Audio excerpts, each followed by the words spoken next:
अगर आप सप्लाई और डिमांड को मास्टर कर लेते हैं तो चार्ट्स देखने का आपका नजरिया हमेशा के लिए बदल जाएगा। इससे आप सिर्फ प्रॉफिट ही नहीं बल्कि बड़े बड़े प्रॉफिट भी कमा सकते हैं। इस वीडियो में हम आपको यह सब चीजें बताने वाले हैं। अगर आप सप्लाई और डिमांड को सच में मास्टर करना चाहते हैं तो मेरा आपसे एक रिक्वेस्ट है कि वीडियो के किसी भी पार्ट को स्किप न करें। इस पूरे वीडियो में हम आपको बताएंगे कि सप्लाई और डिमांड क्या होता है, आपको इसे क्यों ट्रेड करना चाहिए, आप कैसे चार्ट्स पर सप्लाई और डिमांड जोन को ड्रॉ कर सकते हैं, और फाइनली आप इसे कैसे ट्रेड कर सकते हैं, एंट्री कैसे लेनी है और एग्जिट कैसे करना है। वीडियो के अंत में मैं आपके साथ मेरा खुद का तरीका शेयर करूंगा जिससे मैं सप्लाई और डिमांड को ट्रेड करता हूं, ताकि आप जान सकें कि मेरी स्ट्रेटजी क्या है। तो चलिए वीडियो शुरू करते हैं, जहां सबसे पहले हम basics of supply and demand जानेंगे। सप्लाई और डिमांड क्या है? बेसिकली सप्लाई और डिमांड एक एग्रेसिव सेलिंग और एग्रेसिव बाइंग होती है, बस इतना ही। एग्रेसिव बाइंग और एग्रेसिव सेलिंग हमें बताती है कि बड़े लोग या बिग बॉयज कहां पर मार्केट में इंटर कर रहे हैं और कहां से एग्जिट कर रहे हैं, और बिग बॉयज प्राइस को किस डायरेक्शन में पुश कर रहे हैं।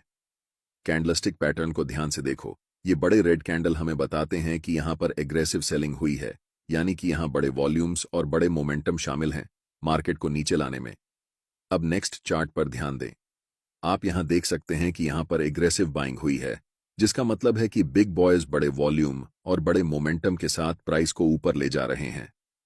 इन्हीं दोनों चीजों को आपको देखना चाहिए जब आप सप्लाई और डिमांड को ट्रेड कर रहे होते हैं, क्योंकि ऐसे मोमेंटम हमें बताता है कि स्मार्ट मनी कहां पर मार्केट में एंटर कर रही है, मार्केट को किस डायरेक्शन में ले जा रही है, और मार्केट से कहां पर एग्जिट कर रही है। और अगर आप छोटे छोटे कैंडलस्टिक्स को देखते हैं तो इसे सप्लाई और डिमांड एरिया नहीं समझना चाहिए। ये सारे स्मॉल कैंडल मार्केट के छोटे छोटे क्यूट बेबीज हैं, और ऐसे कैंडल के साथ न तो ज्यादा वॉल्यूम होता है और न ही मोमेंटम। आपको सप्लाई और डिमांड क्यों ट्रेड करना चाहिए? पहले मैं आपको बताना चाहता हूं कि मैं सप्लाई और डिमांड को क्यों ट्रेड करता हूं। हम उन लोगों के साथ ट्रेड करना चाहते हैं जिनके पास बहुत सारा पैसा है, जिसे हम स्टॉक मार्केट की भाषा में स्मार्ट मनी कहते हैं। और मैं भी बिग बॉयज स्मार्ट मनी को फॉलो करके प्रॉफिट बनाना चाहता हूं। सबसे अच्छा तरीका जिससे आप पहचान सकते हैं कि मार्केट में स्मार्ट मनी कब इंटर कर रही है और कब एग्जिट कर रही है, वह है चार्ट्स पर सप्लाई और डिमांड जोन को पहचानना। जब मार्केट में प्राइस बड़े बड़े रेड कैंडल्स बनाते हुए नीचे की ओर जाती है, उसे हम सप्लाई जोन कहते हैं, और जिस लेवल से प्राइस बड़े बड़े ग्रीन कैंडल बनाकर ऊपर की ओर बढ़ती है, उसे हम डिमांड जोन कहते हैं। हम सिर्फ चार्ट पर बड़े मोमेंटम वाले कैंडल्स को देखेंगे जो हमें बताते हैं कि बिग बॉयज या फिर स्मार्ट मनी मार्केट में प्रवेश कर चुकी है। इस बात को हमेशा याद रखें कि हम रिटेल ट्रेडर्स हैं, और मार्केट के बड़े प्लेयर्स के मुकाबले हमारे पास बहुत कम पैसे होते हैं। इन बड़े प्लेयर्स के पास 500 करोड़, 1000 करोड़, 2000 करोड़ जैसी बड़ी रकम होती है। चार्ट्स को ध्यान से देखो। ऐसे मोमेंटम को देखने के बाद आपको पता चल जाता है कि बड़े प्लेयर्स, जिन्हें हम स्मार्ट मनी कहते हैं, इस लेवल पर मार्केट में प्रवेश कर रहे हैं। तो मेरा आपसे सवाल है, क्या आप ऐसी जगह पर खरीदना चाहोगे? अगर आपका जवाब नहीं है तो आप मार्केट में हमेशा के लिए लूजर ही रह जाओगे। लेकिन मुझे पता है कि आप सबका जवाब हां होगा, क्योंकि आप मार्केट में प्रॉफिट बनाने आए हैं, और यहां तो आपके सामने मुफ्त पैसे पड़े हुए हैं। आप जानते हैं कि स्मार्ट मनी के पास बड़े पैसे हैं, बड़ी पावर है, और उनके पास मार्केट को मूव करने की ताकत है। सबसे बड़ी गलती जो रिटेल ट्रेडर्स कर सकते हैं वह है ऐसे स्मार्ट मनी के खिलाफ ट्रेड करना जो आपसे अनलिमिटेड टाइम बड़ा है। अब आपको पता है कि सप्लाई और डिमांड को क्यों ट्रेड करना है। अब हम जानेंगे सप्लाई और डिमांड जोन को अब हम जानेंगे कि सप्लाई और डिमांड को चार्ट्स पर कैसे पहचान सकते हैं। पहला तरीका यह है कि ट्रेड में आपको तभी एंट्री लेनी है जब आपको कम से कम 3 मोमेंटम कैंडल्स दिखें। हो सकता है कि एक मोमेंटम में 4-5 बड़े कैंडल्स हों, लेकिन कम से कम 3 तो होना ही चाहिए, तभी हम ट्रेड में एंट्री ले सकते हैं। जैसे कि इन 3 मोमेंटम कैंडल्स को देखो। ध्यान रखना कि ऐसे छोटे कैंडल्स को सप्लाई और डिमांड मत समझना। इस एग्जाम्पल में हम इन 3 ग्रीन मोमेंटम कैंडल्स का इस्तेमाल करेंगे। दूसरा चीज आपको यह करना है कि ऐसे एरिया ढूंढना है जहां से मोमेंटम शुरू हुआ है, और उन तीनों कैंडल्स के जस्ट प्रीवियस वाले कैंडल पर हम एक रेक्टेंगल बॉक्स ड्रॉ करेंगे। ध्यान देना कि वह बॉक्स कैंडल की हाई और लो को पूरी तरह कवर कर रहा हो। अब जो आपको चार्ट्स पर यह रेक्टेंगल एरिया दिख रहा है, यह पूरा एरिया एक डिमांड जोन है, और अगली बार जब भी प्राइस इस जोन में आएगा तब यहां से आपको बाय ट्रेड में एंट्री करनी है। क्योंकि यहां पर ऐसा हो चुका है तो ध्यान देने वाली बात यह है कि प्राइस इस जोन तक आया और उसके बाद बड़े ग्रीन कैंडल्स बनाते हुए शूट अप कर गया। सोचिए, अगर आप ऐसी जगह पर मार्केट में ट्रेड एंट्री करते हैं तो आप बहुत ज्यादा पैसा बनाने वाले हैं। चलिए अब एक और एग्जाम्पल देखते हैं। इन 3 बड़े रेड कैंडल्स पर ध्यान दें। यहां पर हमें इन कैंडल्स को सिलेक्ट करना है और इन 3 कैंडल्स के प्रीवियस कैंडल की हाई और लो को टच करते हुए राइट साइड की तरफ खींचते हुए एक रेक्टेंगल बनाना है।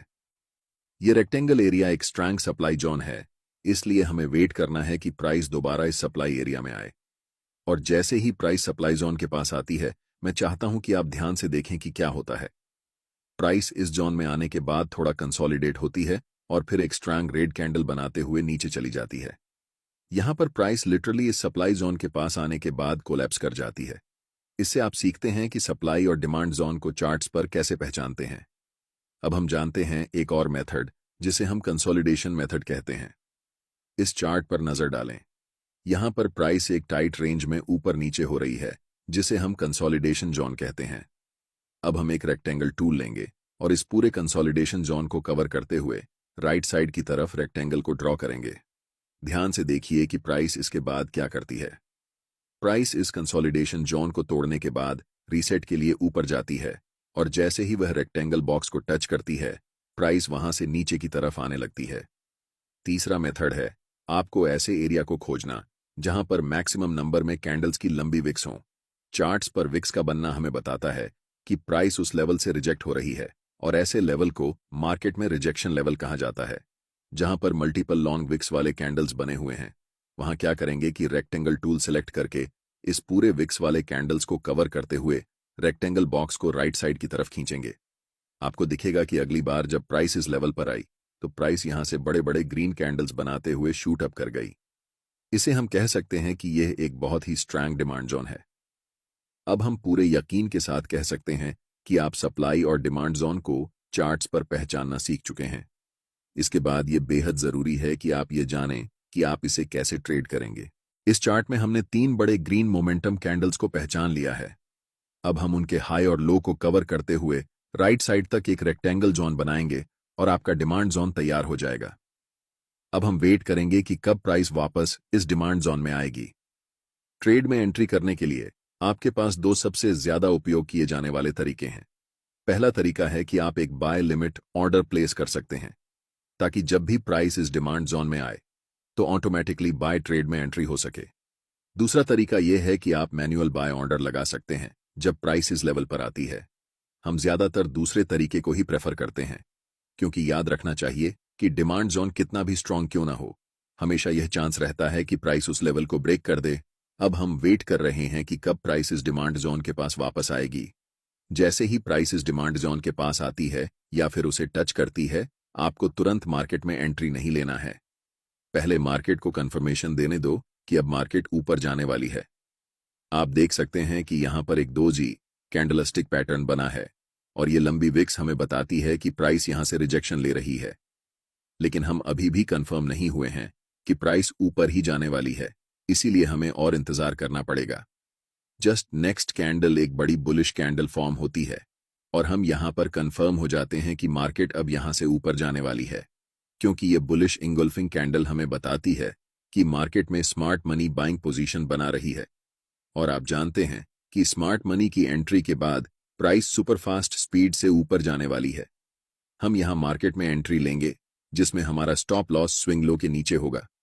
अगर आप ज्यादा सेफ रहना चाहते हैं तो आप अपना स्टॉप लॉस बिल्कुल इस डिमांड जोन के नीचे रख सकते हैं।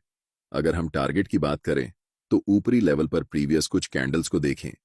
यहां पर 3 लगातार रेड कैंडल्स बनी हैं और उनके जस्ट प्रीवियस कैंडल एक लॉन्ग विक्स रिजेक्शन कैंडल है, जिससे हम कंफर्म हो जाते हैं कि यह लेवल एक सप्लाई जोन है। इसीलिए जब प्राइस इस लेवल को टच करेगी, हम अपना प्रॉफिट यहां बुक करेंगे।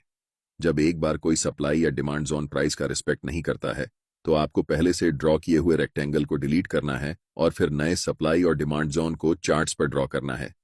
अगर कोई नया सप्लाई या डिमांड जोन नहीं दिख रहा है तो हम मार्केट में वेट करेंगे। जब प्राइस इस लेवल से 3 बड़े ग्रीन कैंडल्स बनाती है तो हमें पता चलता है कि यह एक नया डिमांड जोन है।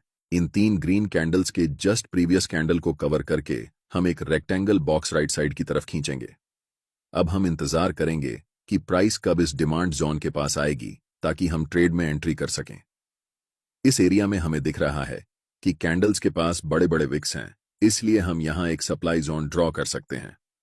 जब प्राइस इस डिमांड जोन के पास आती है तो स्ट्रॉन्ग रेड कैंडल बनाते हुए इस लेवल को थोड़ा सा ब्रेक कर देती है। ऐसी सिचुएशन में रिटेल ट्रेडर्स अक्सर इसे एक ब्रेकडाउन के रूप में देखते हैं और सेल पोजीशन में एंट्री कर लेते हैं। लेकिन नेक्स्ट कैंडल एक बुलिश कैंडल बनती है जो कंफर्म करती है कि अब प्राइस यहां से ऊपर जाने वाली है। इस सिचुएशन में हम बाय पोजीशन में एंट्री करेंगे और नेक्स्ट सप्लाई जोन तक अपना टारगेट रखेंगे। हमारा stop loss last swing low के नीचे होगा। इसके बाद प्राइस बुलिश कैंडल्स बनाते हुए ऊपर की तरफ बढ़ जाती है और हमारा टारगेट हिट हो जाता है। अगर आप अभी तक मेरे वीडियो को देख रहे हैं तो अब मैं आपके साथ अपनी सीक्रेट ट्रेडिंग स्ट्रैटेजी शेयर करने वाला हूं, जिसमें मैं बताऊंगा कि सप्लाई और डिमांड को यूज करके मैं खुद कैसे ट्रेड करता हूं। ट्रेड करते समय मैं सिर्फ एक कंफर्मेशन पर ध्यान नहीं देता, बल्कि मल्टीपल कंफर्मेशंस को देखता हूं, तभी ट्रेड में एंट्री लेता हूं। एक्सटर्नल कंफर्मेशन के लिए मैं अक्सर फिबोनाची रिट्रेसमेंट टूल का उपयोग करता हूं, और ऐसा मैं तभी करता हूं जब प्राइस अपर ट्रेंड या डाउनर ट्रेंड में होती है। फिबोनाची टूल को कभी भी साइडवेज मार्केट में यूज नहीं करना चाहिए, और यहां एक अप ट्रेंड है, इसलिए हम फिबोनाची टूल को ड्रॉ करेंगे। फिबोनाची टूल में रिट्रेसमेंट को ट्रेड करने के लिए 0.5 और 0.61 लेवल सबसे अच्छे होते हैं। इसलिए जब प्राइस इन दोनों लेवल्स के बीच आती है और एक बुलिश कैंडल बनती है तो हम कंफर्म हो जाते हैं कि प्राइस अब यहां से ऊपर ही जाने वाली है। मल्टीपल कंफर्मेशंस के बाद हम बाय पोजीशन में एंट्री लेते हैं, जिससे मेरे ट्रेड्स का